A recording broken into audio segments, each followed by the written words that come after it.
గా కోపం పెరుగుతుంది మోడీ ద్వేషులకి. అలాగే మోడీ అనుకూలురు అర్థం చేసుకోగలుగుతారు. విషయం ఏంటంటే అమెరికాకి వెళ్ళాడు.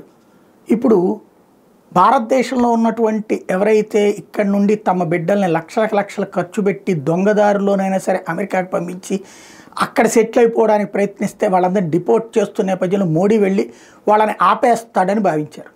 మోడీ ఆపకపోగా అదేం తప్పులేదు, అది మీ హక్కు అని తేల్చి చెప్పాడు. దెన్ మన దేశంలో ఉన్నటువంటి అలాంటి చొరబాటుదారులు లేదా అక్రమంగా ఉంటున్నటువంటి వాళ్ళ కుటుంబాలకి మోడీ మీద ద్వేషం వస్తుంది. అట్లాగే చదువుకోవడానికని వెళ్ళి వేరే వృత్తుల్లో చేస్తున్నటువంటి అమెరికాలో ఉన్నటువంటి వాళ్ళని ఇప్పుడు ఆ పనులు మానేశారు. వాళ్ళకి అది కంటిన్యూ చేయించేటటువంటి మాట ఏదో మోడీ మాట్లాడతాడంటే మోడీ నీ దేశపు హక్కు నీది అని చెప్పేసి సర్టిఫై చేశాడు.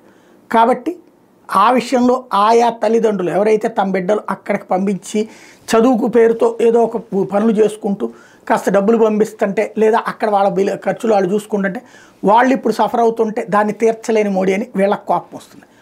అదే సందర్భంలో అమెరికా వాళ్ళకి ఒక కోపం వస్తుంది. ఏంటయ్యా అంటే ట్రంప్ ముందే చెప్పాడు మోడీ వచ్చిన తర్వాతన టారిఫ్ల విషయంలో భారత్ వాళ్ళ దేశం మీద పన్నులు వేస్తుంది కాబట్టి తాము కూడా వేస్తామని. నరేంద్ర మోడీ ఎక్కడా తగ్గలేదు. అమెరికా వెరైటీస్కి ఇండియాలో తక్కువ రేటుకి పంపిస్తాం, ట్యాక్స్ తగ్గిస్తామని హామీ ఇవ్వలేదు. కాబట్టి అమెరికన్ వ్యాపారులకి కోపం వస్తుంది.